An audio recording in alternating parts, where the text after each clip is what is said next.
And before we get to today's episode, we have a quick word from our sponsor. Tired of drinking out of a boring tumbler? Want to make your morning coffee cup one of a kind? Expand with Tipsy Tumblers. You can special order cups, shot glasses, bookmarks, rolling trays for your cigarettes. So you can get one with a picture of a special someone or one with Spider-Man.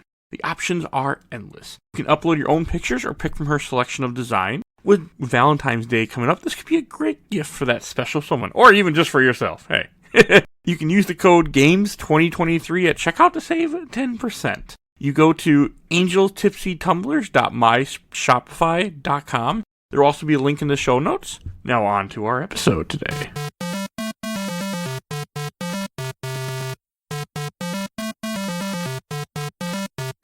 Mike, turn your games down.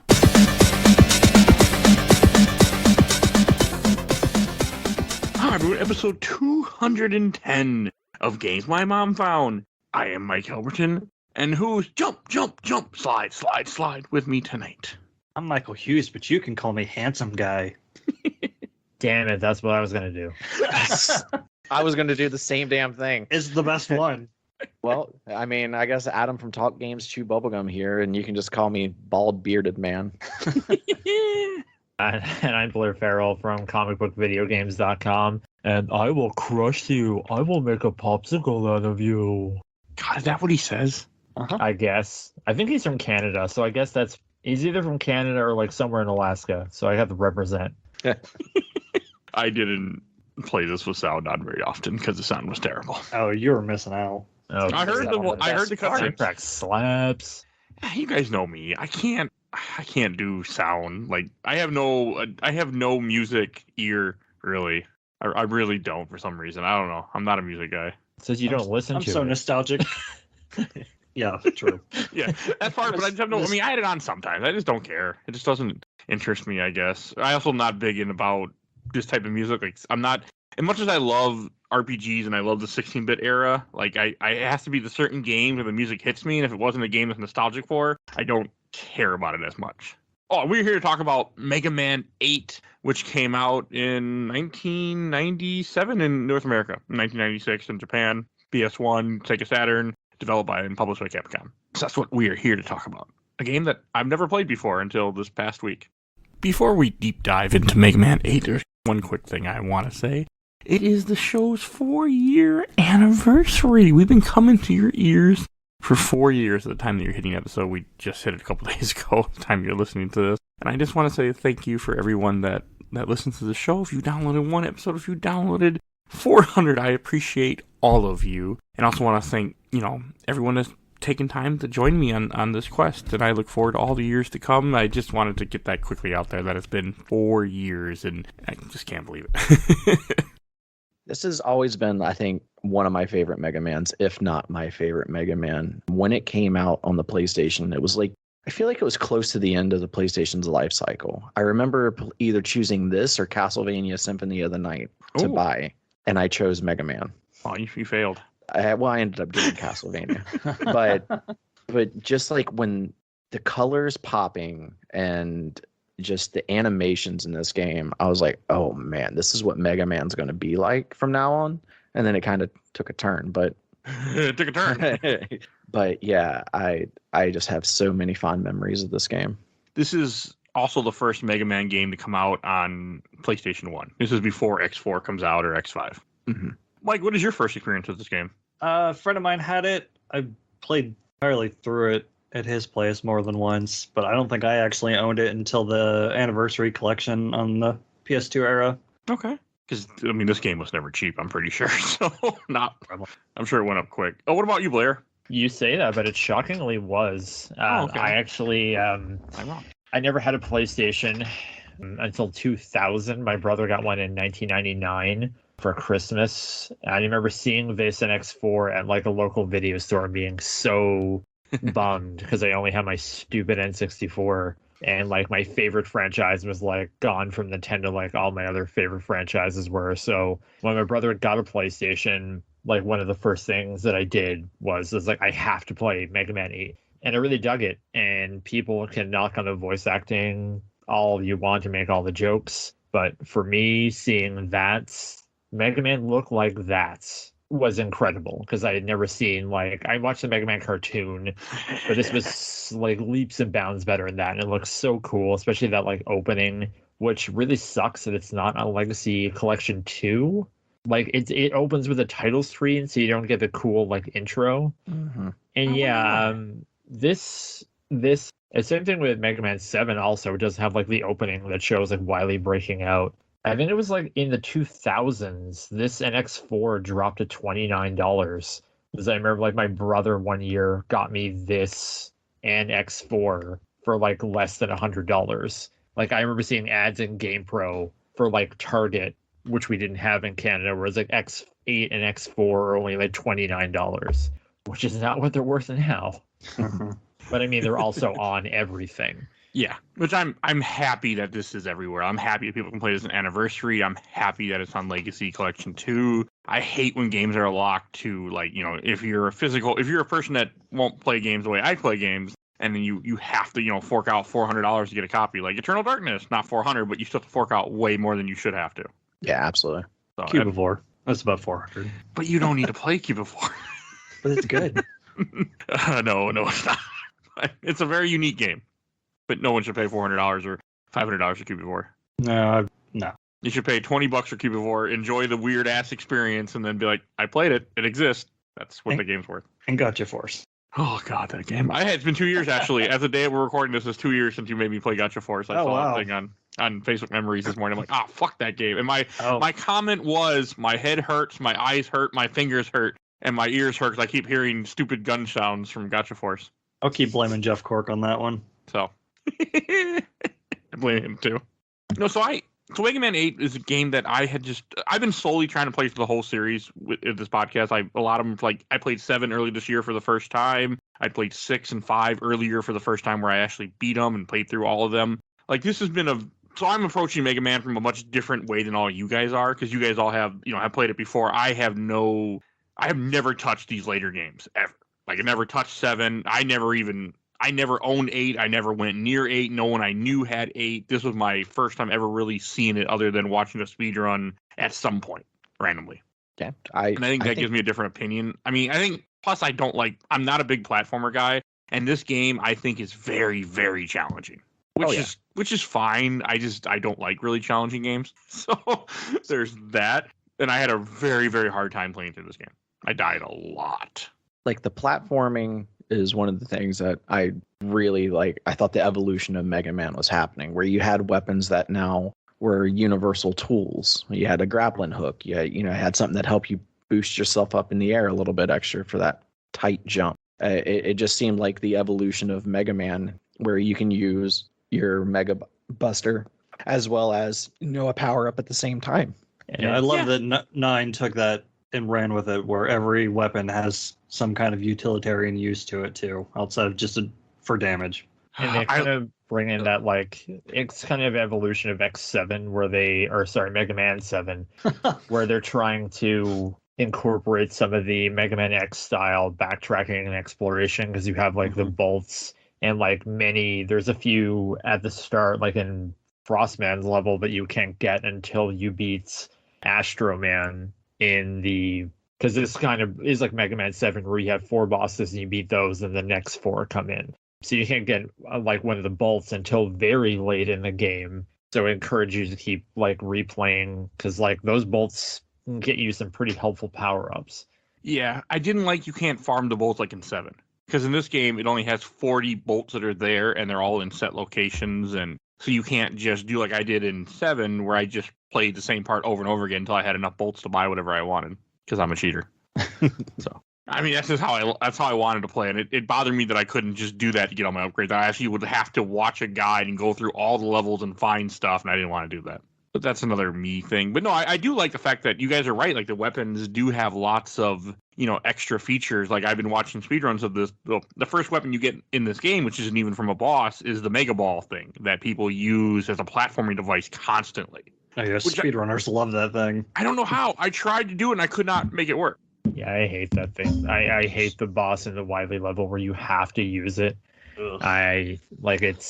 It's almost like they needed to put X's on the ground to be like, stand here. You can supposedly move, well, not supposedly, you can arch that ball up more, which I didn't know because it's only in the instruction book. Huh. Oh, that would have been helpful. Yeah, I didn't Yes. know that. I only know because the speedrunner said it. They're like, yeah, I mean, they don't tell you in the game anywhere, but if you have the instruction book, you can look and aim the ball up. And I'm like, 45-degree angle, but you can aim it more so you can hit. That's how you're supposed to beat that boss easier. Other than because I did the same thing you guys said. I did save states where I would just save. Oh, not the right spot. All right, reload. All right, right spot. Nope, not. And just keep doing that until it worked. I've been playing this game since it released. I had no idea. As soon as this episode's over, I'm going to start it up and be like, I'll be damned. But yeah, no, that's why I love watching awesome games done quick videos before we do these episodes, because I learned so much about games that I wouldn't know otherwise, because there's so many little things. I mean, and that's something, that simple gameplay thing that really should be in there, because it's information that, I mean, I get it. Like, this is a different time when people had manuals and people would flip through the manuals, but when you go to a game years later, there is no manual. Or if you rent the game, there is no manual. So, like, this is, I think, the phase where we started to finally, I want to say PS2 era, where they just start putting everything in, like, in the game. In controls menu, somewhere it will tell you what you can do. Yeah. Especially 360 era, which is my favorite era, I think. So, because games get easy in 360 era. So, they get way easier. You're not wrong. But as a Mega Man fan, did you not just get so excited to see like a little anime cutscene like when you started up the game? No, not at all. I already knew about the Infamous cutscenes and all the crap with that and the voice acting. Like, I mean, it looks cool, but it's like I don't care for any of that with Mega Man. I just want to play. I mean, this game looks beautiful. I really do like the sprite work. I like the way Mega Man looks. I don't like the way the bosses look, because I don't like it when the bosses are bigger than Mega Man. I like it when they're like, 1 through 6 type style. I like that better. That's a personal issue, though, for me. There's nothing wrong with the game changing. I just, for some reason, I like it when the bosses are the same size as him. They're bosses. They need to be. They're evil robot masters. They need to stand it makes sense. tall and above. It's completely me issue. I know. Yeah. That's what I mean. I can't argue like, oh no, it makes sense. I just, for some reason, I like the fact that in 1 through 6 they're all, because again, limitations of the system, they're all typed the same size. I like that they get away from that uniform look where everyone's a little unique in 7 and 8. No, it's a good thing. It's 100% a good thing. It's 100% weird me problem that I can't really. But yes. No, I always want to make sure if I have certain complaints, some complaints are not a real complaint, they're just a me complaint. That's a me complaint. It's a good thing that the bosses are bigger and they change them, because you need to have change in a game series, especially one that, at this point, this is the 10-year anniversary of Mega Man at the time we get this game out, which is so weird to think about. In 10 years, we got 8 Mega Man games, and how many Mega Man games have we gotten in the last 10 years? Well, this was also must have been like a tough sell too, because this was the era of, like, especially like this is on PlayStation, where it was, we don't want 2D anymore. That's the Super Nintendo thing. Like, Yeah. it has to be. I mean, Mega Man got 3D in '98. Finally, I think it was '97 in Japan, but we never got it till '98 with Legends. Mm-hmm. But back then, it was like 2D was taboo. Yeah, it's like how we almost didn't get Symphony of the Night because Sony was pushing Capcom to make 3D Castlevania. God, that would have been miserable. Well, we did get 3D Castlevania, and it was miserable. Never played them yet. I want to. Yeah. I played a little bit. Castlevania 64 is not that bad. You just need to know what you're doing. No, I mean, it actually is more Castlevania than a lot of things, and not to get off topic. I just watched someone named Benjamin Rivers, who's a game developer up here, stream it, and his insight into it made me appreciate it more, but that's for another day. It's on my list of the many games that I need to go back and play for some strange reason. But Castlevania's not a series I play enough on this show, because I just don't. But like Mega Man 8, I mean, it does some interesting things. Like, one thing you run into in Tengu Man's level is that you run into auto scrollers, which I think does do a good job of showing what they can do on a PlayStation 1 with 2D graphics. I mean, much as I hate the level where you run around with Rush, on the Rush jet, I don't like it, but it is cool that it exists. How dare you? I don't like the auto scrollers in this game. Would you prefer to have it like Wave Man's stage in Mega Man 5, where you're just riding on the little jet ski? I did like No, that. I love that it turns into a shoot 'em up. That's fun. I mean, it's a good evolution of it, and it's a good change up. Okay, maybe I didn't hate it as much. I hated the fucking sliding stuff. Jump, slide. I love that too. That was miserable. Everything is fresh. Like when you get into a level, it's a fresh level design, and not all of them, but there's occasionally like a small little mechanic that keeps the level fresh, where you haven't done this 3 other times, just waiting, in a different sprite work background. I don't want to jump the gun, but man, Swordman's level is so cool. Yeah. I was going to say, because we were at the top, we were talking about like using the weapons to get through a level, and Swordman's level is nothing but that. And it's like, I love the little puzzles because it tells you what you need before you go into each of the 4 sections in the first half. And then some of the secrets later that you get with the flash grenade and Thunderclaw is like great. This one does what 7 does, where it starts you off with 4 robot masters, and you beat those 4, you unlock the other 4. I don't like that. Yeah, it's a weird choice. I'm not entirely sure why they did it in 7, and this one, I mean, with Swordman's level, it kind of makes sense because you have to have those 4 weapons to progress the level. But yeah, it's a weird choice. I mean, it's not a bad thing. I don't know why I personally just do not like it. Even though I always do bosses in the same order, whatever the guide tells me to do. So it's not like I'm experimenting. I don't like not having that option for some reason. I think it's here because they're trying to put a greater emphasis on story, because like the first 4 bosses are powered up. Like the catalyst is that 2 aliens crash land Earth, and one of them spreads this energy called like evil energy around. So the first 4 bosses are like powered by that source, and then when you beat them, it shows Mega Man like grabbing them and bringing them back to Dr. Light, and then you find Dr. Wily's palace, and then the next 4, I guess, are gatekeepers to the locks of Wily Tower, because one of the robots, a duo, can't get in. He's like, it's surrounded by a force field, and then the other 4 bosses are related to that. So yeah, it's annoying that you can't tackle them like 1 to 8 like it was like in the Nintendo and eventually 9, 10, and 11. But here it's a PlayStation era, and everyone's trying to push story even though it doesn't fit in like a 2D action game.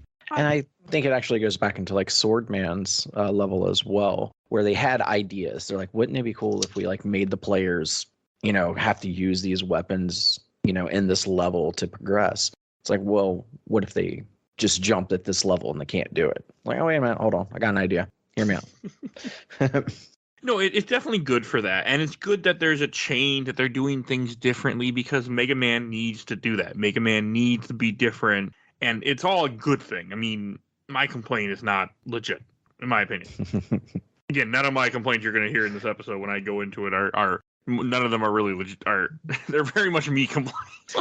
One level I will not give any forgiveness towards is Astro Man's level. I hate that level. Oh, yeah. Every time I replay it, I always forget how to navigate it, including the most recent one for this show. Like, I've done it a million times, and I know how to get the bolts, but every time I do it, I just keep getting turned around, and that's the one instance where the music just drives me crazy, because I'm just trying to get out, and I'm just like, oh my god, it's like, please let me get out of here. I mean, you're not wrong. It's a very annoying state. So I completely get where you're coming from with that one. I was not a fan of Astroman stage. Like, I got lost in that maze. I eventually figured out without watching a video. It just took a while of me playing with the switches to figure out what the hell I was doing. And it took a bit before I realized, okay, the level just wraps around itself.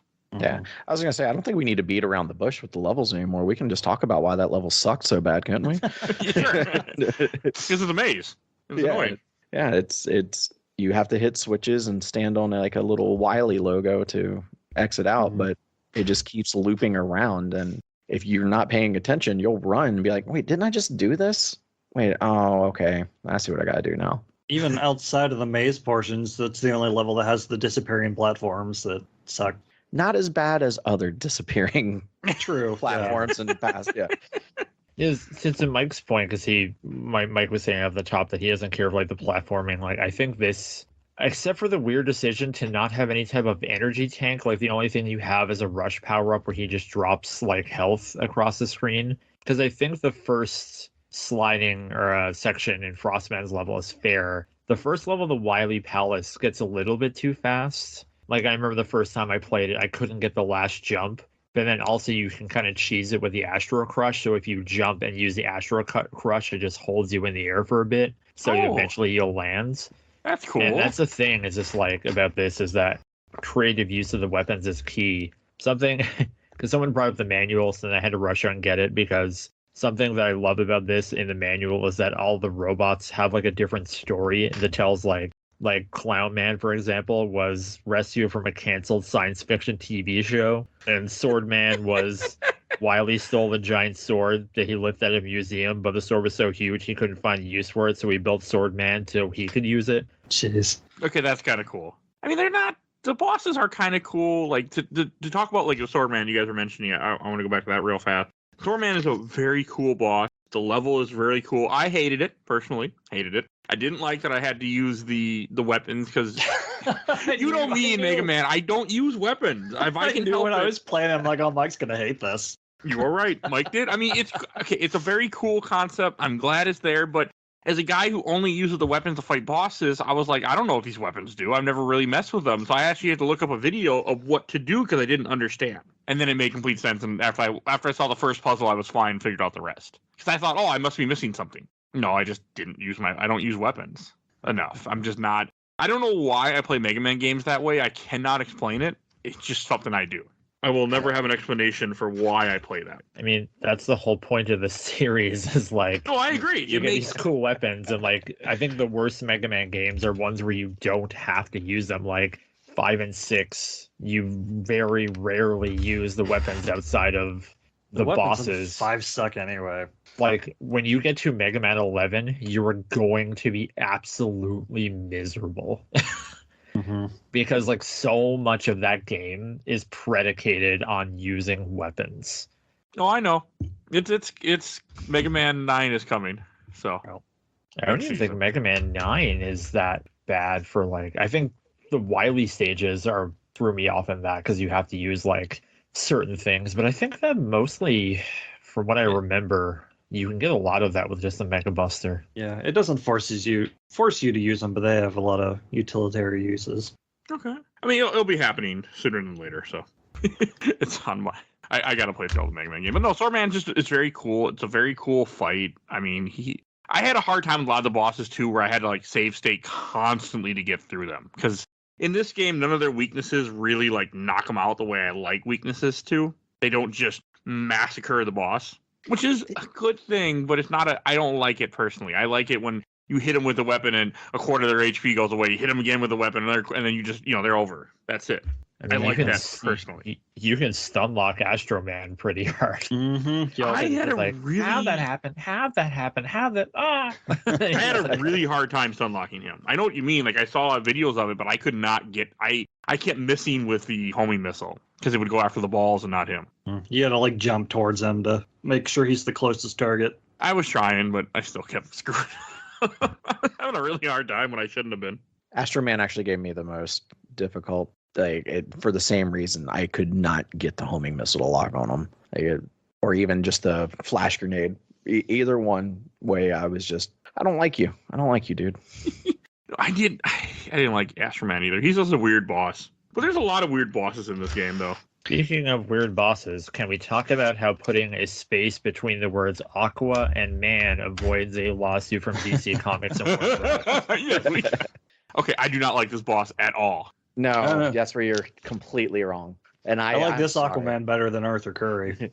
Because I believe that, unfortunately. Because there's not repetitive intros. So if you're not using save states and you lose and you go back, you hear different dialogue options from the bosses, which is amazing. So you're not going insane hearing the same thing over and over. But as we mentioned in the beginning, I could listen to this one all day. And that was Aquaman's shoots a rainbow with his name in it. It was like, I'm Aquaman, but you can call me Handsome Man. and it's the best thing ever. I love all these voice clips. Mm-hmm. We said earlier that people kind of crap on the voiceovers, especially the cutscenes with Dr. Woweeeee from Home of Dr. Light, but they're so nostalgic to me at this point. Like the original Resident Evil I could listen to them all day too. It's so good. Yeah, I was waiting for us to crap on the voice acting just so I could be like, I was like, I don't care. It hits a spot. It's kind of like one of those horrible like Sharknado type movies, except the game and everything is great. But then you get to the cutscenes and you're like, I don't care. I don't care. This is awesome. And it makes me chuckle a little bit. Yep. I think that's a problem when discussing like retro games, is that you just have like a generation and it's just like, oh, isn't this dumb? And it's like, well, it was also this time when games rarely had voices and people were figuring it all out. Like in the Legends 2 episode we brought up, for example, like there's a voice actor for Glide who's Canadian, and he did a convention where he was asked like, oh man, I love Glide, and he didn't know who the person was talking about because he just got a job, did these lines, moved on. I should have actually found it and put in our chat for this group, but someone actually did like track down the actress who did Mega Man in this, and it was in the last couple of years, and they like interviewed them about like getting the jobs. I think they also did X or X4 as well. So I mean, yeah, you can make fun of it all you want, but it's also probably like we have a small budget, and you know, people wonder why there were so many Mega Man games in the late 90s and throughout the 2000s. Well, it's because they didn't cost that much to make, and they didn't need to recoup a large budget to make more. Like now we're in an era where every game has to look like Horizon or God of War, or people say it looks like a phone game. But like back then, it's like, okay, this game probably had like a sub $1 million budget, and it probably only needed to sell like a couple of $100,000 to like turn a profit. Like that's why, you know, you had X5 in 2000 February in North America, and X6 came out in December the same year. Damn, they're that close? Oh yeah. X5 and X6 are the bad ones, right? Yeah, I was gonna say you can okay. turn them up. Turn them up pretty quick when you dip in the quality too. And you make fun of the voice acting in this, but then in X5, when it's just text that goes on forever that you can't skip, you'll be begging to hear Dr. Woweeeeee. Dr. Woweeeeee isn't even like the funniest one for me. It's where he's like, it sounds like he almost says Rockman and then changes to Mega Man with that long pause. Oh, we have to get out of here, Mega Man. I lose it every time. It's so good. When you defeat Clown Man and says "See you in my dreams," that lives in my head rent free. I love that one. See you in my dreams. Regretful was my favorite. Oh, I think I really hated Aquaman, to kind of go back there real quick. And I hated him because it's a joke on one of my favorite characters. That bothered me. I just don't know how they got away with it. Because when they did because there was a cartoon for the Battle Network series, it was localized to Mega Man NT Warrior here in North America. And there was an Aquaman.exe in that game. And for the cartoon, they renamed them Spoutman, because even they must have recognized, like, okay, we have Justice League running at the same time. We cannot have a character in the show also named Aquaman, because someone is going to find out. I wonder if you're not too far off with the spacing, because all the EXE ones are all without spaces, so it would just be Aquaman. Huh. And that would make sense. Before we started this episode, that never occurred to me, that Aquaman in this game and Aquaman in DC. It never even occurred to me. My mind. I mean, when I saw the rainbow and he's like, Aquaman, I'm like, this is a fucking joke on my Aquaman. Because it's a long running joke. The law, like for me, because I played this when I was like 99, I was like, how is this legal? Like, there's like, I guess it's so small that DC didn't care. I was like, who cares about this, like, you know, PlayStation game or whatever. But like, I mean, they keep re-releasing it and they don't have to change his name. So like, I don't know. Maybe that space is so important. Yeah, it must be. Otherwise, I mean, DC isn't like Nintendo that freaks out and just be like, away with you, you know, so it's not as bad, but still, they're not. So like, could Mega Man 12 have a boss called Spider-Man, and as long as there's no hyphen and there's a space, it's I feel like that wouldn't work as well, because Spider-Man is such a recognized character. Recognized, like, in Aquaman's not as recognized, especially not respected, I think is the word you're looking for. Yeah, respected probably is more, but also he's not as known. Aquaman is in a movie that grossed over $1 billion worldwide. Hey, how about that sequel? When's that coming out, huh? Hopefully never. I want the sequel, but I'm sure it will be bad at this point after everything they've done. So just on the fact of who's in it. Well, didn't they cut Amber Heard out of it? They can't. Oh, I thought they did. I remember hearing things. I remember all the rumors and crap that were going on around, and I was wondering how they were going to do that. Poochie had to go back to her own planet. I'm sad that she turned out to be nuts because I liked her, but she's fucking nuts. So that's a whole other issue for another time. Yeah. And I do want to cover that first movie. But no, okay. Some of the boss we haven't mentioned yet is I think, God, who's the other fourth boss we didn't the second wave boss that we haven't mentioned yet? Because I know we've done Man? Searchman. Second wave. Searchman. Searchman. Searchman's a weird boss. The end. Moving on. It's strange. I mean, he's a two-headed guy that hides in bushes, and then it's just strange. You have to search for him. Yeah, he's a hunter. Got his safari hats on, his camo, and his two heads. Let's see what the manual has to say about Searchman. I just didn't. I don't know. I didn't care for him. He was just a weird. Like, to me, it felt like they were just really searching to what, pun intended, to what to make Mega Man bosses. Like they didn't know what to do. That's how it felt to me. Says when you read the bio, it's exactly what the bio says. Built from extra parts and an out-of-service security robot, Searchman has Jekyll and Hyde written all over him. Wily decided that a two-head should be better than one, but then again, Wily never does anything for the better. Searchman's head should cooperate, but in reality, they were constantly bumping heads over every decision. Okay, that's kind of funny. I don't know. He just was a boss that I didn't care for. I like his weakness with the flame sword, which was nice and easy, but he hides in bushes and he's just a strange boss. Oh, one of my other big complaints with this game is this. I want to say most of the levels, not every level, most levels have mini boss fights. I didn't like that. I don't like it when you're backtracking, because the one in Aquaman's level where you have to fight the thing as you're falling down a waterfall, that's a pain in the butt to go back for, especially for some of the levels where, like, I don't know which order so when I do the first four, I do Tengu, Clown, Grenade, Frost. I don't know how everyone else does it. I did not do that. I should have. I think that's what I did. I did Grenade, Frost, Tengu, Clown. Because I think I try to do it, because if I do Tengu Man first, it gives me the tornado hole to get through as much secrets as possible. Because when you go back and get the bolts, like, you have to go so far in Frostman's level after you get the Astro Crush just for one bolt that it's a pain in the butt to have to go through, like, everything. And lots of, like, Clown Man is the same way. But that teddy bear thing goes up pretty fast. Or the teddy bear spewing thing, or the whatever. I did not like Clown Man. I also like the bolt system. I like being able to upgrade and, choose whether while I'm charging, I can just automatic fire or get a super buster type thing, or my favorite power up of all time, climb ladders faster. Or not get knocked back when you get hit. The knockback that's one I always get. I like the plasma shot buster. That's my go-to the second I can get it. Yeah, the knockbacks are real bad in this game. I feel like worse than the other ones. Yeah, the knockback was annoying. I didn't buy that upgrade because I didn't have many, and I bought different upgrade, but I regretted not buying that upgrade, even though Blair recommended it. I regretted it. Because the knockback was not fun in this game at all. And I felt very weak. That was another issue. Mega Man feels weak in this game, to me.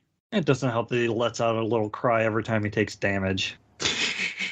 It's more of the amount of damage he took and the amount of damage he didn't deliver for me. See, that's interesting, because I thought this game was of the easier of the series. Like, it was almost like an apology to 7 that was a little bit too hard. Because even, like, the final Wily fight, the last form, is like, okay, this is the last boss of X7, or keep saying X7, Mega Man 7 again. It's just fairer, which is what it should have been in the first place. Hey, don't feel bad when I Google Mega Man 8, the first thing that comes up every single time is Mega Man X8.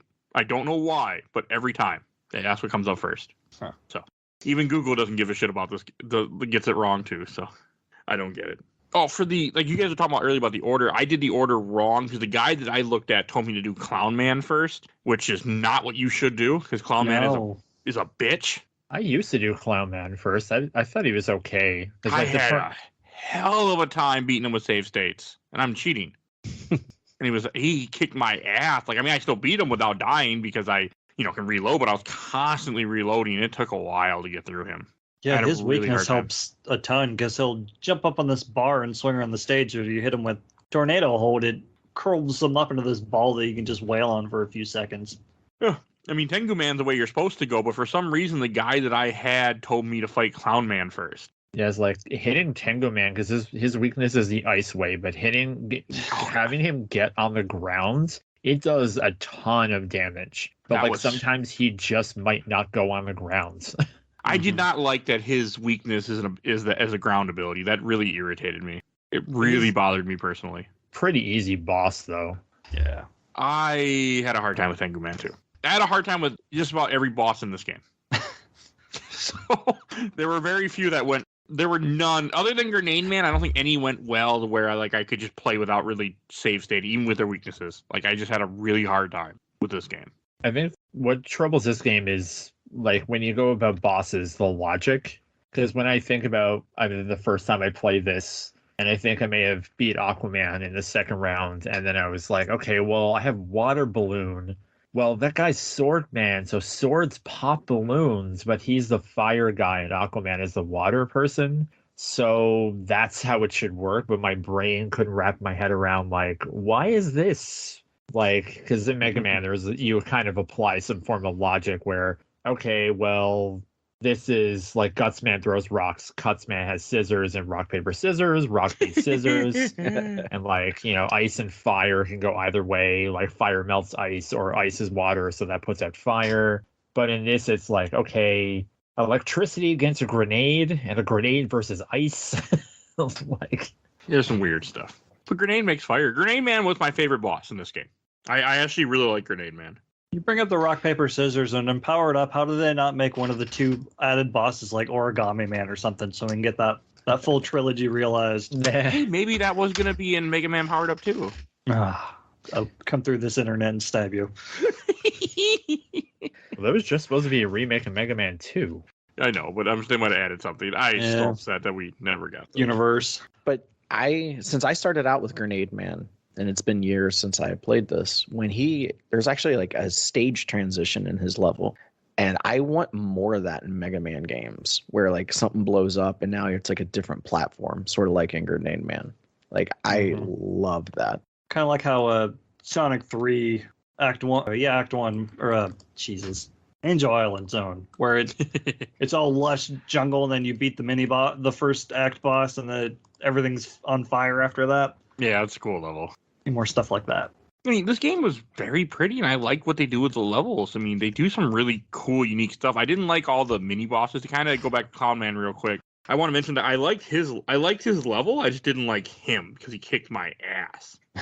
But I thought his level was cool. I liked the idea of what you have going on with Clown Man, where you have the fact that you have these weird, you have all these toys, and there's Gutsman toys and stuff. I thought all that was really cool. Wasn't that Stegosaurus a boss in Mega Man 7 too, if I remember correctly? Yeah, it was a stage enemy in Slash Man's level. Okay, yeah. I knew it was somewhere, but it was cool stuff like that. I thought I just didn't like the boss fight. And Tengu Man, I mean, I know I kind of complained about the auto scroll, but it's a cool different that they have it there, and it was unique, and it makes and Tengu Man was fine. I mean, I didn't like him, but he's fine.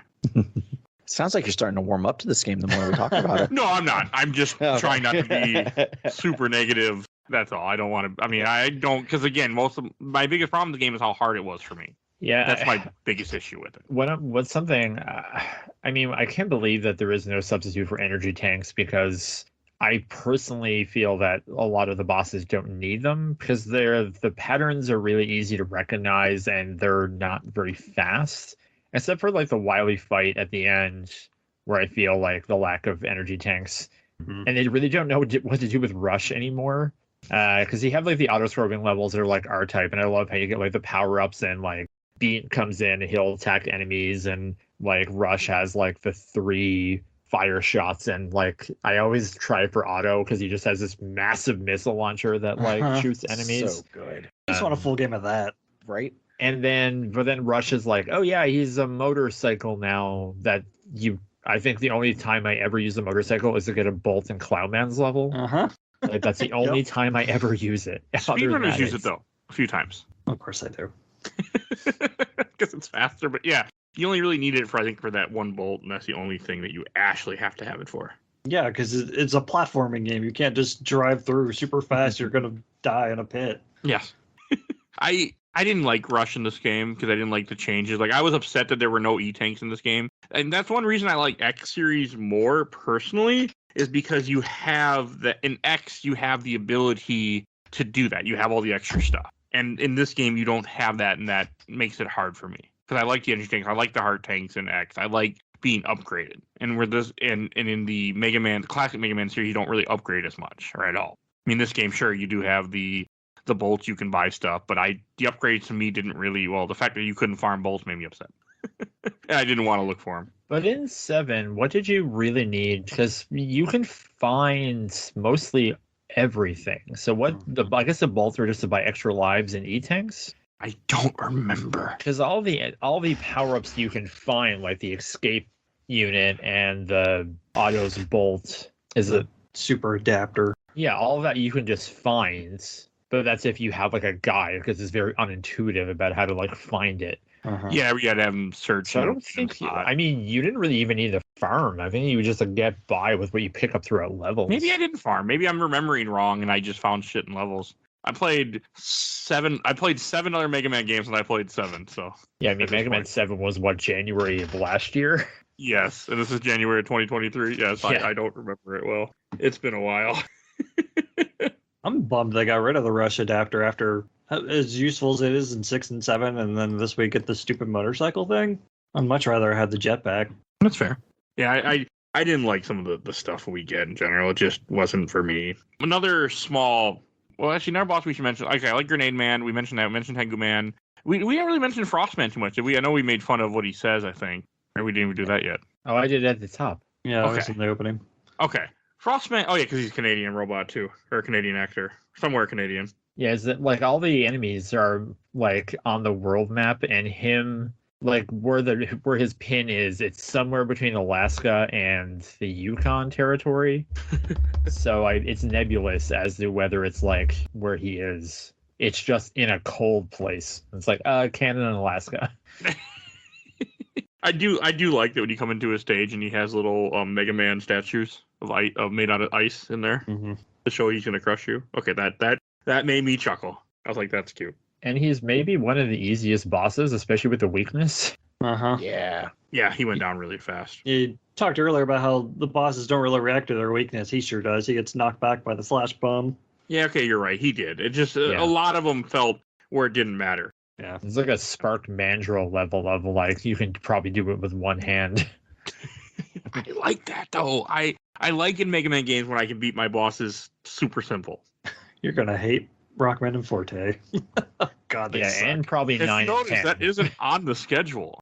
Yeah, it's rough. Oh, I know. I played it when I first got into emulation. One of the things I was like most excited for was to emulate GBA because I didn't have a GBA and it was not new but newer. And I tried playing Mega Man and Bass, and I remember I had a super hard time with it. And I've seen speedruns. I've heard how hard that game is. It's on my list of one day to get around. I remember before Mega Man 9 when emulation because my friend, it was the 99, he had Nesticle and Zad's SNES, I believe. And Mega Man and Bass the ROM was referred to as Mega Man 9.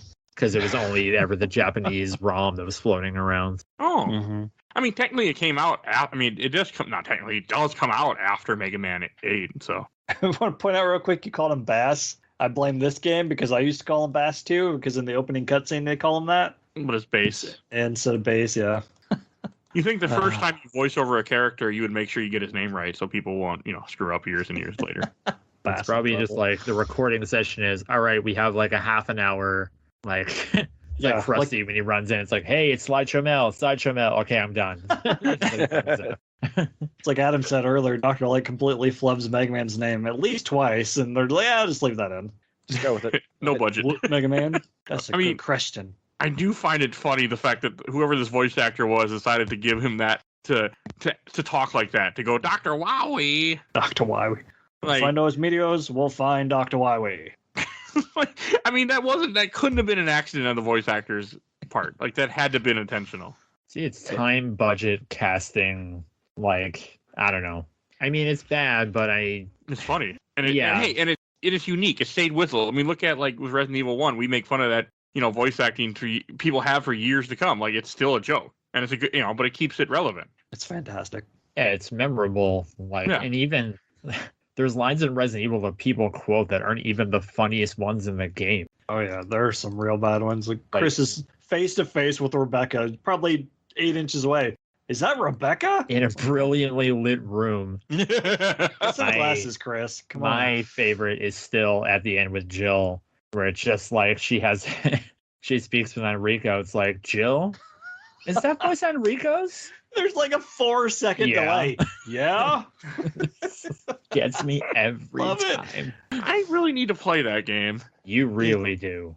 I've never played. I mean, I've seen the first one tons of times. I've never actually played the original PS1 version. And if you play on practice, like they give you so much ammo so you can kill everything, which I know. And if you play as Jill, like that game is so easy.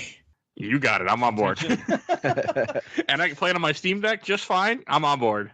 I played this game on the Steam Deck too. Just make sure you don't play the long box version or the DualShock Director's Cut. Why?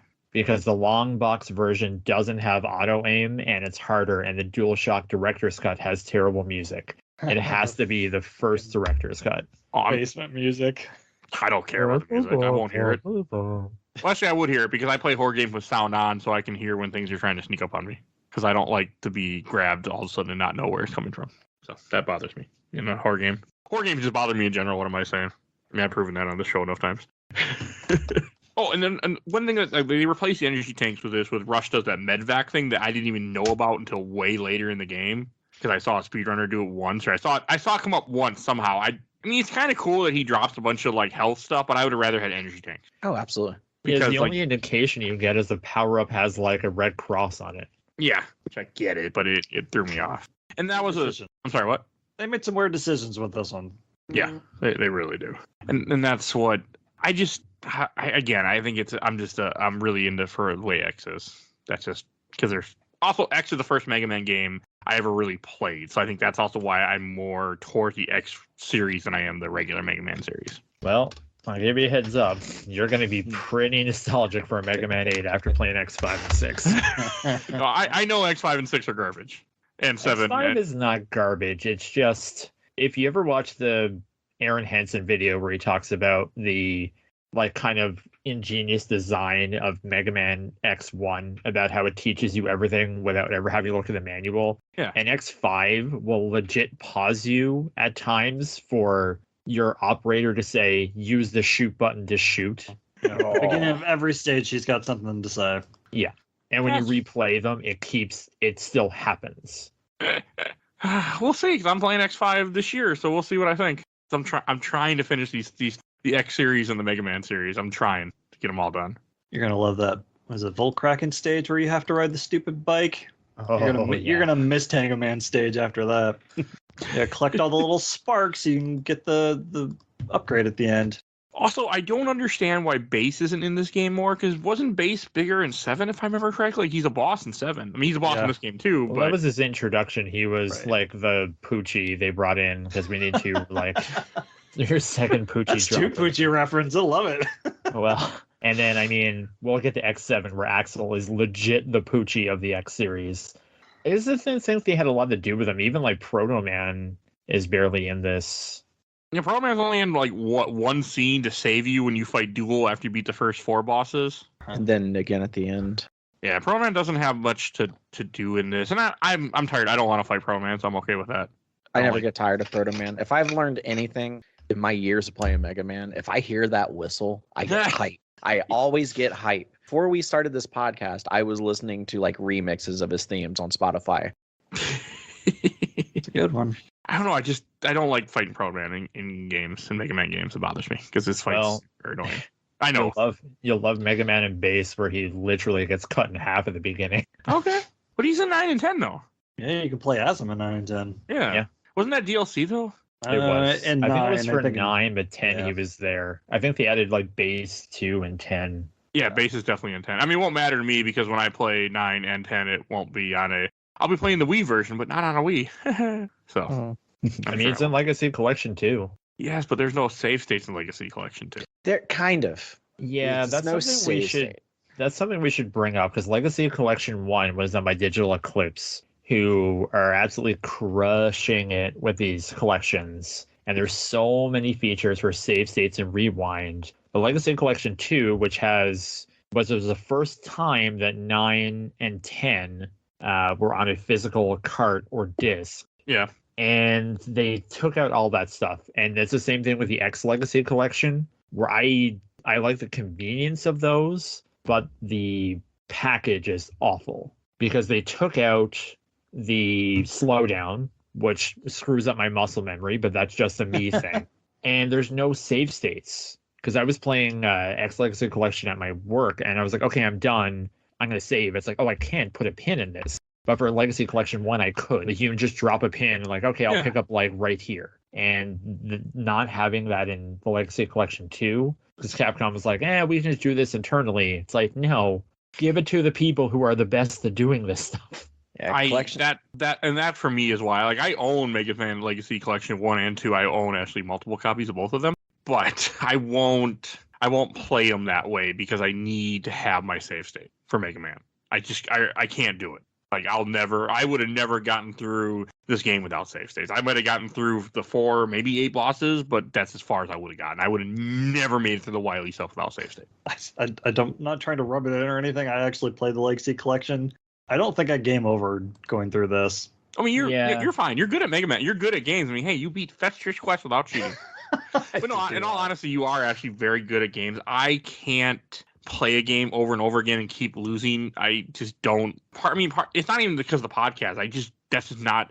I got more. I mean, I love games from the Super Nintendo era, but it was really the 360 era where checkpoints and everything, and games are easier, that I really fell in love with games the way I am now because of that. The adaptability and the options that they give you, or maybe adaptability is not the right word, but just the options they give you to let you finish a game. That's what sold me with gaming. And I think that's also it. I mean, because we're kind of having a discussion, and you talk about like, oh yeah, I didn't do this because you're just kind of powering through it, and like, I won't say one era is better than the other, but like, for example, when I played this in '99, like, I rented out Mega Man 8 from a video store, and that was my game for the night. Like, that was my weekends. And when I bought it, I owned like a handful of games. But now you're like doing the show. I don't know how you do it, because with the few times that I'm on it, I'm just like, oh, now I'm thinking about like games I have to finish for the show in March, and like it's stressing me out, and it's January, and then you do this like every week. Like, you're a machine. But then also like, I don't know if like playing Mega Man 8 where it's like, okay, I have to power through this and I don't really get to digest it is like the best way to experience it. Well, the thing with that, let's say here I was playing Mega Man 8, the podcast didn't exist, and Mike's like, oh, hey, you should play Mega Man 8. All right, I would have gotten through maybe 2 bosses and said, fuck this, and turned off the game anyway.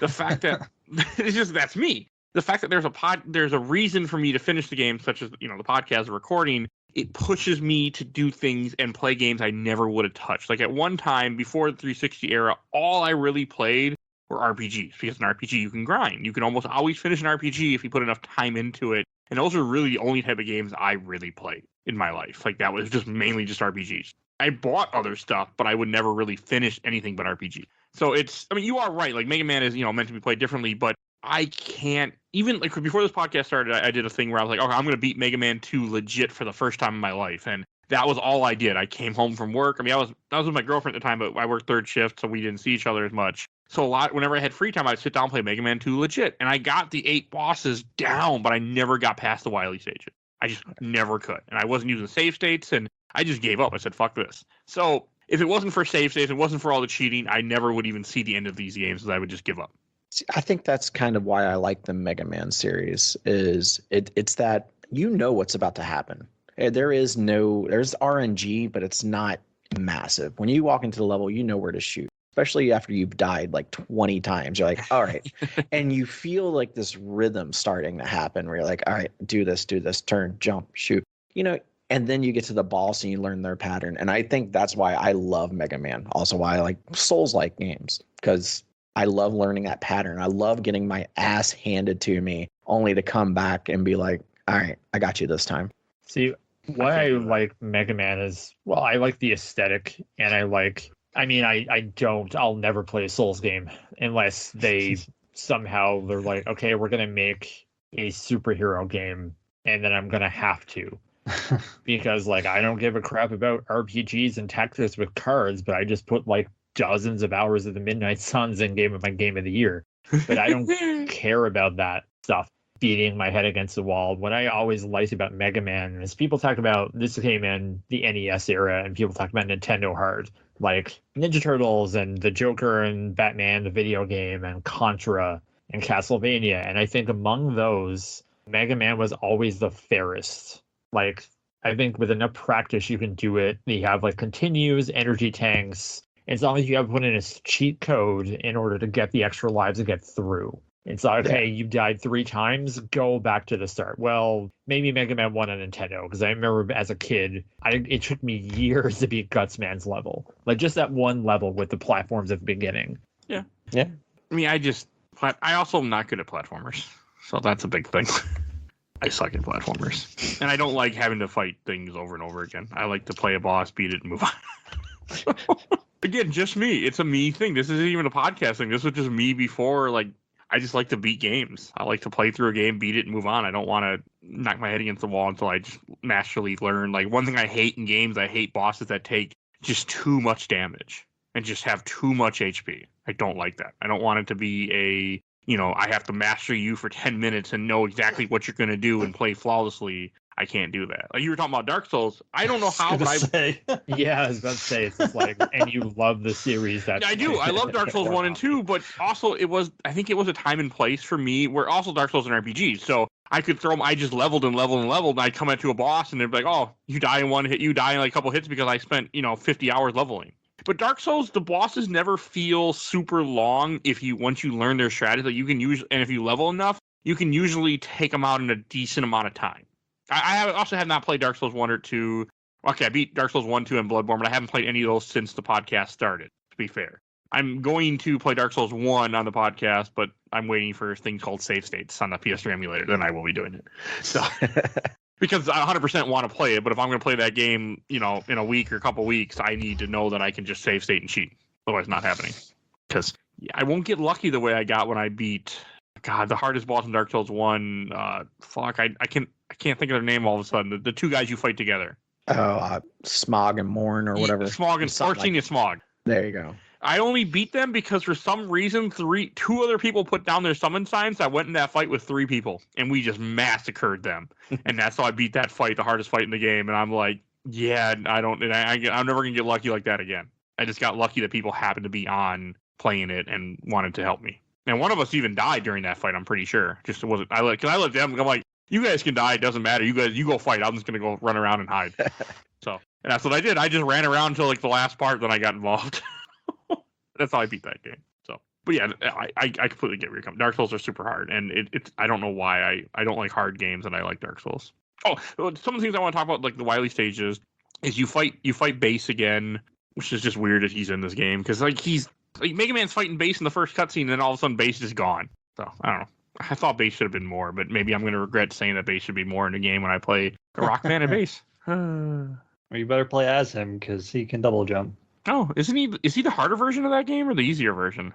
He can shoot in multiple directions and he has double jump. I'd say he's probably the easier one. Okay. At least for the platforming. I think the bosses provided you play like the Super Nintendo, like there has to be I'm actually surprised that no one, because all these games are getting re-released and no one has done like a localized version of the Super Nintendo version of Mega Man and Base. Because they put the GBA version on Wii U and it came out in GBA, but because of the screen dimensions, there's artificial difficulty. Yep. Like in King, like one of the final bosses, it's like so hard with one character because you can't see things that are coming down on top of you. It's very frustrating. Yeah, I was just playing that on, like the purple original Game Boy Advance that you had to like hold in weird angles in order to see the screen. I was playing the advanced version of Mario World, and I kept taking damage off of things that were just off the top of the screen that I couldn't see. Pretty annoying. Yeah, and then kind of none of the bosses in the Wily stages are great that you fight. I mean, you have Base, you have the Green Devil, which I like way more than the Yellow Devil, that's for sure. Fucking hate the Yellow Devil so much. Yeah, I hate all the devils. Yellow's worse. Like when I replayed Mega Man 1 for the show, we did the top 10. I fucking hated fighting him. Hated it. You're gonna love the Black Devil. When is the Black Devil? X5. Oh shit. That's already on the schedule. Shit. You got your save states. You'll be fine. Yeah. Even Mega Man 1 was save state. It was in Rewind. It was still really fucking annoying with the Yellow Devil. I hated the first Wily bosses. I remember when I first played this, I couldn't hit him with the Mega Ball. Turns out we're all playing it wrong. Yeah, I was using the Ice Wave, so I can only hit him when he was on either side, and it does very little damage. So when he was showing up in the middle, I just couldn't do anything but try to survive. And then, like, eventually I learned that, like, oh, I can hit the ball, and if I stand in, like, the right spots, it will go up here. But even now, remembering where those spots are is challenging. Yeah, I hated the Wily fights. Oh, before we get there, two other bosses I think there's mentioned. There's the one where you have an auto scroller stage where you fight like some weird robot thing that looks like a fighter ship that you shoot and you can kill with Astro Crush really easy. And then you fight the really annoying boss we talked about earlier, where you have to, like, he drops down like 4 different pinatas and you got to hit him with the ball in the right spot. If you don't know you can move the ball, it's really hard. So there's that, and then I think then there's just the Wily stuff then left to talk about. So that boss, the second one, I think it's almost like the robots in Castle in the Sky. yes, it is. Laputa and Castle in the Sky. It does kind of look like him. It's a decent movie. Looks like something out of Legends. Which looks like it's stuff out of Castle in the Sky. Man, Mega Man Legend. Those are good games. So good games. Can't wait to play 3 someday. So, then you get the 2 Wily fights. I had a really hard time with a Wily machine in this. I don't know why, but it was really hard for me. I just used the flash grenade to plug up his big shot and then just shoot him. Because when he charges his laser, if you fire the flash... Oh, I don't know if there's another trick. I just took all the hits and then had to medvac in the middle of the fight and then came into the last fight really hurt and had to play the capsule fight pretty perfectly. Yeah, no, flash grenade really helps out on that machine. Mm-hmm. Okay. Yeah, or if you hit him with flame sword, you can also, like, because I'm watching a speedrun of it right now, you can stop his attacks and it will just plug him up. Or the Astro Crush, maybe that's plugging him. I don't know, but they're doing something where they're not the beam isn't happening. And that's what murdered me. That fucking beam, you can't dodge it. And that's why I love doing these Mega Man episodes, is it seems like every time, especially during the X7 episode, everyone kind of chimes in with what they do. X7. You did it again. Why do I constantly... And that's like the terrible one. Yeah, you're just really excited to play X7. Oh, hey, yeah, I'm excited to play X7, to be honest with you. I actually am. If you hate Mega Man talking, just wait until every time he shoots his X-Buster and he says, stop it, because he's anti-violence. The Mega Man game where your main hero doesn't want to be in it, folks. You could just end that sentence with, you hate Mega Man now. Just wait for that.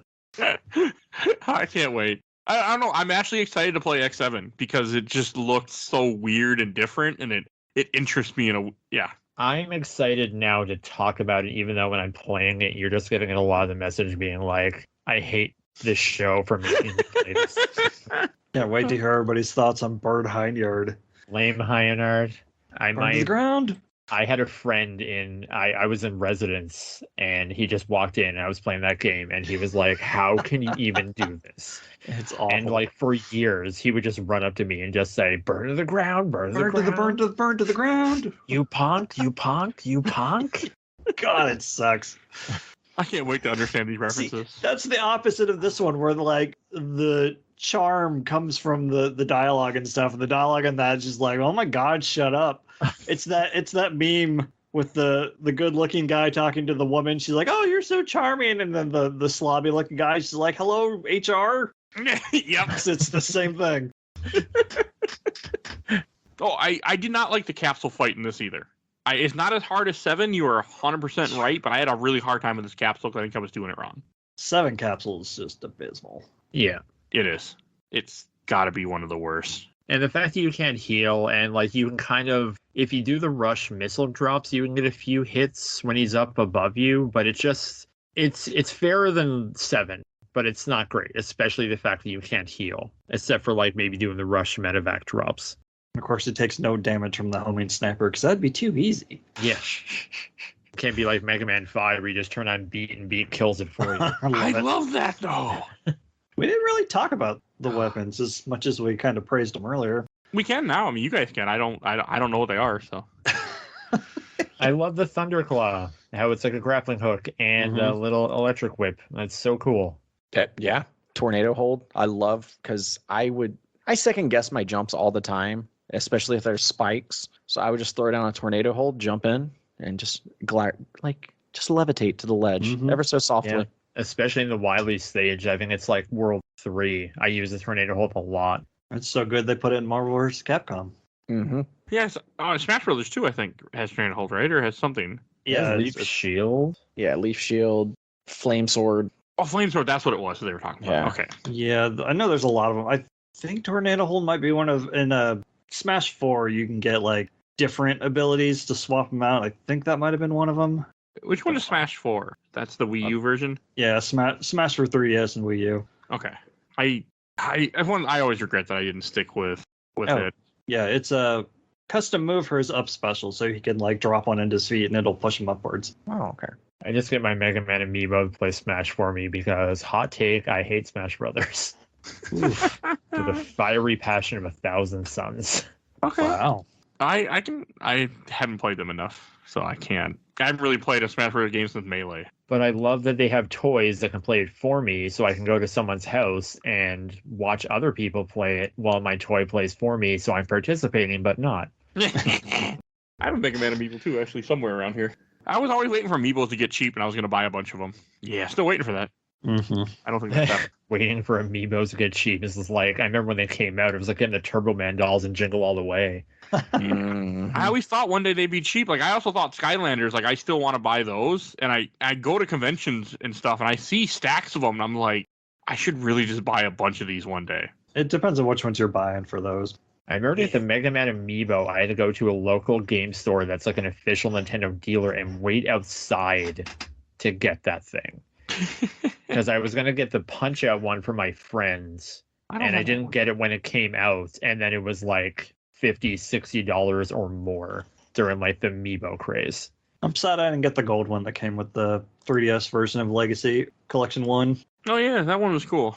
I never see that one. See, I just like the Totaku toys because I have the Mega Man 8 one, which is great, and it's like dirt cheap. I never bought any of those. I should if I see them randomly somewhere. I don't buy a lot of toys. I mean, I say I don't buy a lot of toys. As I said that sentence, I look around and see over 300 Funko Pops probably. I don't even know how many around. 300. I has to be. I don't even know. I never counted, but it's. I wouldn't be surprised. There's a ton. The next episode of Games My Mom Found, we have an intervention about Mike's Funko Pop. I just bought a really cool Funko Pop yesterday. Oh, I'm gonna be screwed if they ever get into gaming big time. Like they have there's an Assassin's Creed one with a comic book cover back. And I'm like, I need that. I haven't found it yet, but I need that.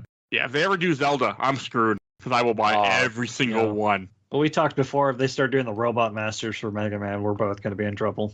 Yeah, because I only have one Mega Man one, and that's Quick Command, GameStop exclusive that I bought at a convention. Yeah. But, Quick Boomerang Mega Man.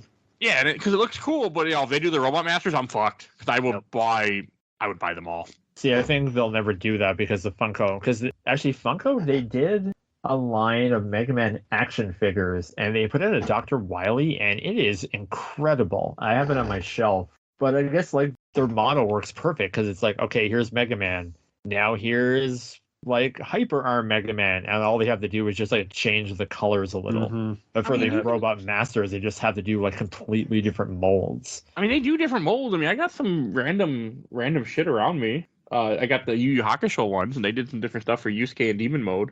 Yeah, but like does that series have like a different, one character who has like dozens of rainbow color costumes where all they have to do is just like change the main? No, it doesn't. I have a lot. I have Classic Hawkeye near me. Love that Funko Pop. Classic Vision. Okay, enough of Funko Pops. All right, any last things to say about Mega Man 8 before we go on to questions, comments, or memories? I don't think we talked about the Saturn version on oh, you're right. Let's do that. And we talked about it right at the top before we even started recording. Yes. Probably should have saved it for the episode. So this came out in Saturn 2, and there's a few differences. One being there's Cutman is added, Woodman is added as Cutman's an optional boss, Woodman is a mandatory boss. They also added enemies in different areas to make the game harder.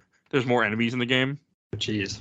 And it's sad that because of the way the Saturn hardware is, even though that system has amazing titles, I thank Greg Stewart for kind of showing his library of Saturn games on his stream, twitch.tv/Stewart, Monday, Tuesday, Thursday. Check local listings. But because of Saturn architecture, this game was re-released in the Mega Man Anniversary Collection on PS2 and Legacy Collection 2. It was on PS3, but that's just the PS1 version, so that's understandable. Yeah. But the Saturn version has never came out. And in order to play that one, you have to deal with Saturn emulation, which to my knowledge is a pain. It could be better. Or you have to get the original copy, which the North American copy is several $100s or even $1,000. I think I saw this morning. I think that's just ludicrous. And you got to have a Saturn. Or a Polymega, which if you buy it for your birthday in May, you still don't have it, and it's January. So Mega Man 8 is one of the rare Saturn games in existence, having a 91% rarity rating on Rarity Guide.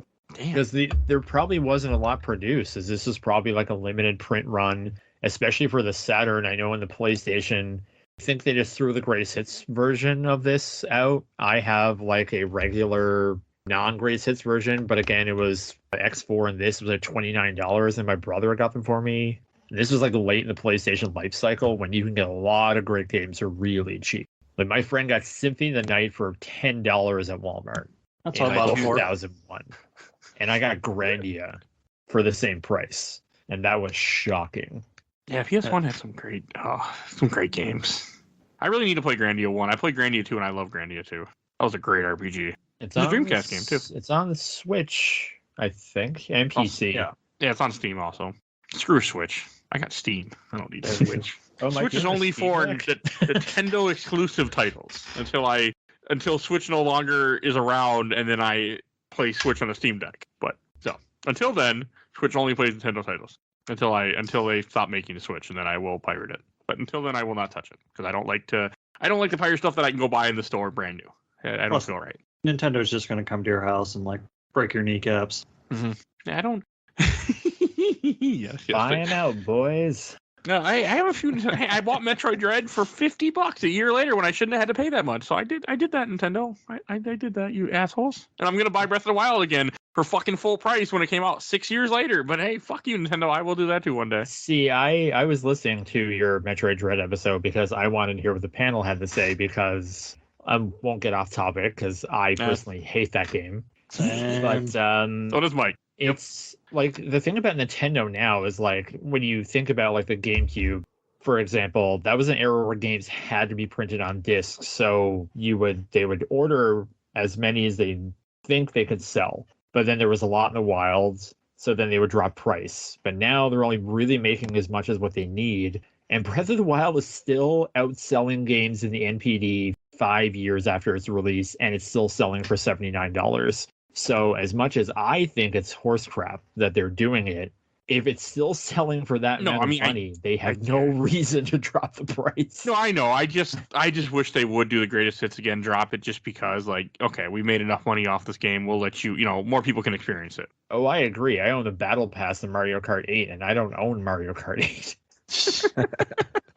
So it's just one, yeah. I mean, that's a me thing too. I've always been that way. Like that's why when I look at my old libraries, my PS2 library and Xbox library is way bigger than my GameCube library because they were not cheaper. Well, yeah, but it's actually towards the end of the GameCube life cycle. I remember buying Star Fox Assault. It was buy one get one free or half price at Toys R Us, and I got Star Fox Assault and Paper Mario for like less than $50.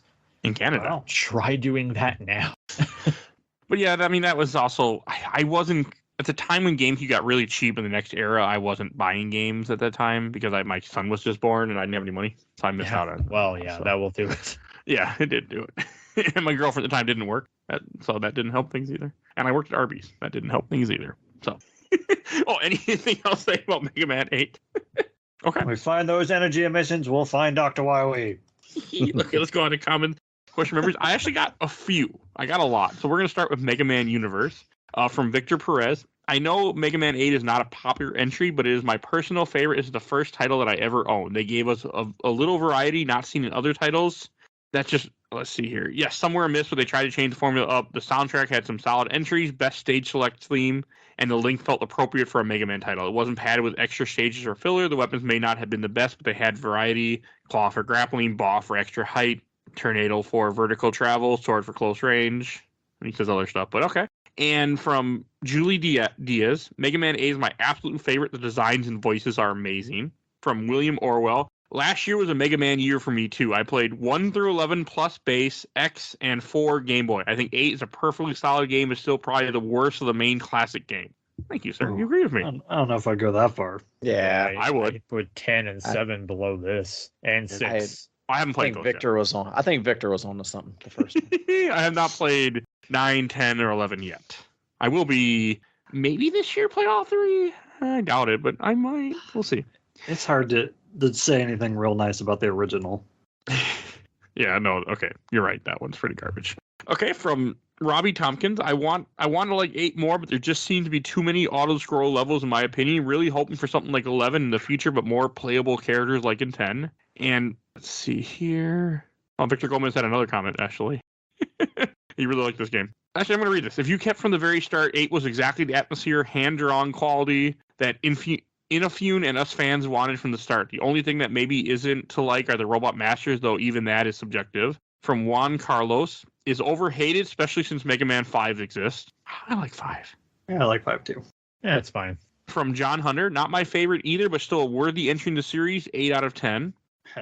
Right. From Brian Matheny, I love Mega Man 8. It has always been one of my favorites. The graphics, music, stages, boss battles, all of it are great. I even like the flying stages as they give a nice change of pace. The one and only thing I can criticize the game on are the snowboarding stages. It's not even they are bad, but it's just they are too long. They've been a bit shorter. It wouldn't have been so frustrating. I agree. Yeah, that's fair. And from the I watched the entire Orbital replay, from Leighton Shumway, is this the one where Dr. Light says Dr. Woweeeeee a bunch? Yes. This is the one. Or Dr. Woweeeeee. From Chris Fader, I bought it thinking I'd like it because I like Mega Man Legends. Whoops. Well, this is a completely different game. Yeah. I mean, Mega Man Legends are action RPGs where this is a side-scroller, platformer, action, murder you game. Yeah, it's like saying, oh, I bought Mega Man Battle Network 4 Red Sun, and then I was like, oh, maybe I'll buy this one. Yeah, I regret that when you guys talk about, like, you guys will mention Battle Network every so often, like, I don't know nothing about that series. Legacy Collection's out in April. Yep. Yeah, I might play it on your Steam Deck. I know that's why I might actually buy it because I don't think I need save states for it. It's RPG, right? Kind of. Yeah. Yeah, it's like cards. Well, chips or cards, but yeah, you can save scum those like crazy. Okay. That was even back in the GBA versions. Okay, then I might buy that collection. I haven't bought the Zero collection or the ZX collection just because I'm like, well, I won't be able to play these, so because I need to save state, and that makes me upset. You give me a rewind, I will buy your collection in a heartbeat. By the way, for anyone out there listening, put your rewind in your collection. You got me sold. All right, from Sebastian Games, either this or X4 was the first Mega Man game I played. I remember loving the music and the bad voice acting. From Emmanuel, friend of the show. It was Emmanuel Leon Santiago Rodriguez, Commander Lionheart. It was my first Mega Man game. Not sure if I ended up beating it as a kid because I didn't have a memory card to save. So I'm pretty sure I just bought the first couple of Robot Masters over and over. I still overall really like it despite its atrocious voice acting. Also, I blame this game for making me say bass as in fish instead of bass the intermission my entire life. And from Rob St. John, Mega Man is my favorite franchise ever. This is one of 2 I've never beaten because out of the 11 Mega Man games, this is the bottom 3 for sure. For sure. For sure for him, for sure. I mean, for sure for me too so far. But I haven't played 9, 10, or 11. So crazy. From David Lewis, jump, slide. Oh, here's a good one. From Steve Lusiter, friend of the show, worst Mega Man game of the base series. Wow. And from Nate McClellan, friend of the show, this was my first Mega Man game. My brother and I would spend hours playing it, trying to finish it. I never beat it personally. I get that. And I have one more group to read from. God, I got a lot of comments. I haven't had it lately because we've been playing we played some strange games on the show. Well, Resident Evil had a lot of comments, but some of the other ones did not lately. Like Cthulhu Saves Christmas. I didn't have that many comments. Weird. Weird. Yeah. Also, not that many downloads either, by the way. So weird too. From Official Laser Time Community. From Jack Rodriguez Dougherty, great looking game with a great and unusual soundtrack. I especially like the Robot Masters calling out their name before the stage starts. Grenade Man's extra hype delivery of "I'm Grenade Man" still cracks me up. Say hello to my cute bombs. Oh, that one of the things he says? Uh-huh. That's cool. Okay, I did miss out by cheating then. Oh well. From Tyler Watson. This is still one of my favorite in the classic Mega Man series. It gets a lot more hate than it deserves. People hating the voice acting, but nearly all Mega Man games with voices are terrible. Take a look at Mega Man X4 with his terrible, "What am I fighting for?" Uh-huh. But that game doesn't get ripped to shreds like Mega Man 8 does. Honestly, his only weak point for me is the Make a Ball weapon. Okay. And you're just using it wrong, we found out. Yeah, I was too. Because I can never get that jump that they do. I can never get that jump to work. I didn't even know you can do it, and I've had the manual for like over 20 years. It's so wild. I'm gonna have to fire it up after this and test that out. I'm legitimately gonna like if I do anything with the ball that's not kicking it, I'm gonna be like, I hate this game. I didn't even use it for the first boss until my girlfriend at the time was like, "Why didn't you kick the head off and then kick him with the ball?" And I was like, "You are a genius." Which is probably why she's a doctor now. From Joe Hodgson. A beautiful looking game that went unappreciated when it was released. The goddamn jetboard levels, though, really suck. Still a totally fine addition to the Mega Man franchise that I've gone back to here and there, despite not being a huge Mega Man fan. And let's see, from Pete Schul, it never really clicked for me, but I think it's one of the best looking Mega Man games. And I have two more I'm going to read from Dean Dater. I've always been looked down on because it's a massive Mega Man fan, and this one is my top 3 favorite Mega Man games. Yeah, the voice acting is absolutely terrible, but the boss design, level design, and power up are top tier. Plus, the art style in this game is absolutely perfect. Also, one of the few Mega Man games I could play on Saturn, which was a plus for me back in the day. And last one to read from Adam Elflin. I bought this when it came out. I couldn't stand it at first. After spending a little more time with it, I found myself going back to it over and over. Hands down, my favorite Mega Man game. I played through it again over the summer and still feel the same now. Worth picking up the collection for the current generation of systems. Okay. I like those two. Yeah. Those are good. Those are good peoples. No, I'm glad that I got a mix of people opinions too. Like a lot of people do like this game, so I'm glad. Thanks for a better discussion. Mm-hmm. Yeah. All right, and that brings us to our last segment, Shelf Stack or Box. And let's start positive. Michael, why don't you go first? This is going on the shelf, obviously. So I played this when it first came out, and I loved it then, and I still love it now. It does have its rocky moments, like the snowboarding stuff, but the bad voice acting is just so goddamn charming. It is like the first Resident Evil, like I said earlier. Play it again at some point, no doubt. And I think we've sung its praises pretty good. Like, I know a lot of people hate it. I think just because the art style is so drastically different from the NES, but I don't know. I think it's a good thing. That's all I got. And what about you, Blair? Oh, this one's on the shelf. I bought this game 4 or 5 times. I bought it on PlayStation 1, the Anniversary Collection on PS3, and Legacy Collection 2, which I bought twice. I bought on Switch and PS4. Yeah, I love...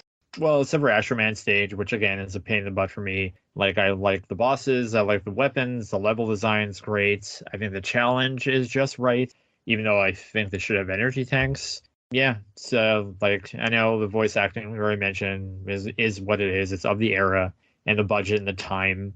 But, I mean, it's very little of this great 2D action game. So, give it a shot.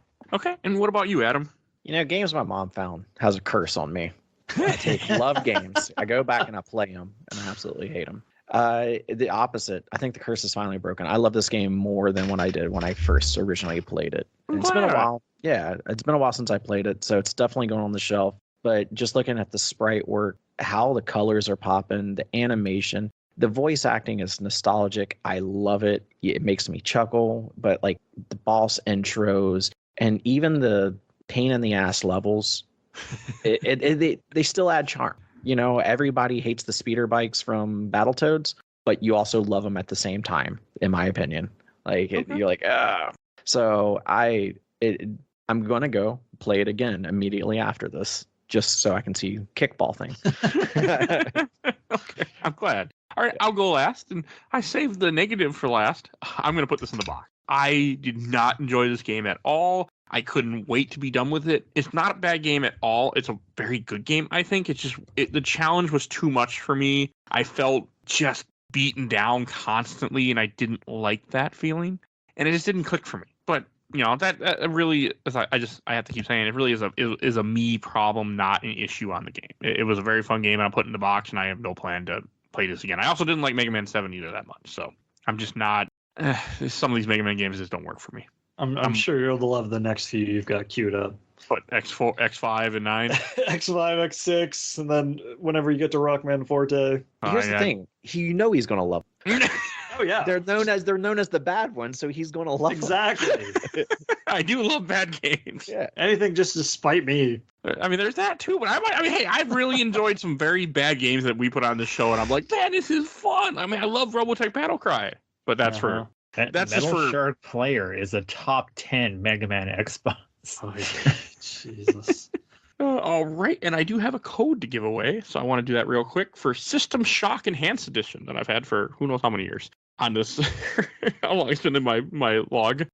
The code is for Steam AN33KBHKA8JV2X6, and that is for System Shock Enhanced Edition on Steam. So hopefully somebody will claim that. All right. And I should talk about what we're going to mention what we're talking about next week. Next week, I am diving into a game with card battling. Kingdom Hearts Chain of Memories for Game Boy Advance. Well, so that one's universally panned, so I'm sure Mike loves it. Spoiler alert, Mike loves it. So, I don't love the bonus Riku camp. Okay, I love the bonus Riku campaign too until you get to the final two bosses. Then I think the game is, save it for next week. Yeah. But no, it's I have a weird thing where people hate games and I love them. So what can I say? Well, I know how that goes, so. And if you want to hear more Mega Man episodes, we did Top 10 Mega Man Robot Masters 1 through 7, Top 10 in Gaming 7, Mega Man 7, Episode 184, Mega Man 6, Mini 17, Mega Man X4, Episode 166, Mega Man Legends 2, Episode 162, Mega Man X3, 136, Mega Man 5, Mini 12, Mega Man 4, Mini 11, Mega Man Legends 117, Mega Man Powered Up, Mini 6, Mega Man X2, 99, Mega Man Let the Games Begin, Comic 18, Mega Man X, Episode 85, Mega Man 1 and 2, Episode 25. So definitely go check those out. And then we also did Mega Man 3, which is Mini 10. So that's all the Mega Man content. You want to go hear our previous stuff. And Adam, where can people find you at? At your local bar, probably sitting in a dark corner drinking himself, wondering why. Why? Yeah, well, that's why I'm working. And also at Talk Games Chew Bubblegum. I know I say it a lot, but we're coming back. Okay. Just be patient. I saw you guys were still on hold, because I went and looked it up at some point not too long ago. Yeah. I get it. It's hard. It varies. I completely understand. All right. And Blair, where can people find you at? You can find me, I keep bringing this up, I feel lately, at Twitter while I still exist, at Blarcade. That's where I'm most active on social media. You can read my work at comicbookvideogames.com. I just published my review for Marvel's Midnight Suns. Bit of a spoiler, it's absolutely fantastic and you should play it. I awarded my Game of the Years. We also just published our Game of the Year awards. We also have our 2023 and beyond preview where we talk about all the superhero comic book games coming out in the next year and those ones that we probably won't see for years later, like Wolverine, Captain America, and Wonder Woman. I forgot. I didn't know there was a Captain America game coming. Captain America and Black Panther from Amy Hennig. Oh, I'm on board. All right. All right. And if you enjoyed this episode, first I do want to say we have a sponsor for this month.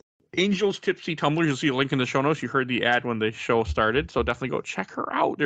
You have a code GAMES2023 and you can get 10% off and you help out the show and you help out a small business owner. So please go do that. Go order something from her. And if you enjoyed this episode, you can find all 400 other episodes of this podcast on Podbean. You can also find more on Spotify and iTunes because I figured out how to adjust the slider. So now there's more episodes on there than just 100.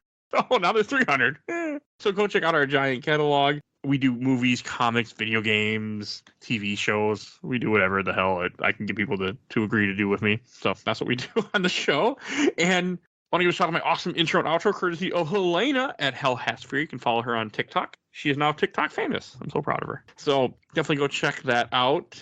And want to give a shout out to my buddy Bill Tucker, who started his own podcast, Gamer Looks at 40. Definitely go check him out and listen to his stuff. We do have a Patreon, so you want to support the show for little $1, you can vote in our Patreon polls.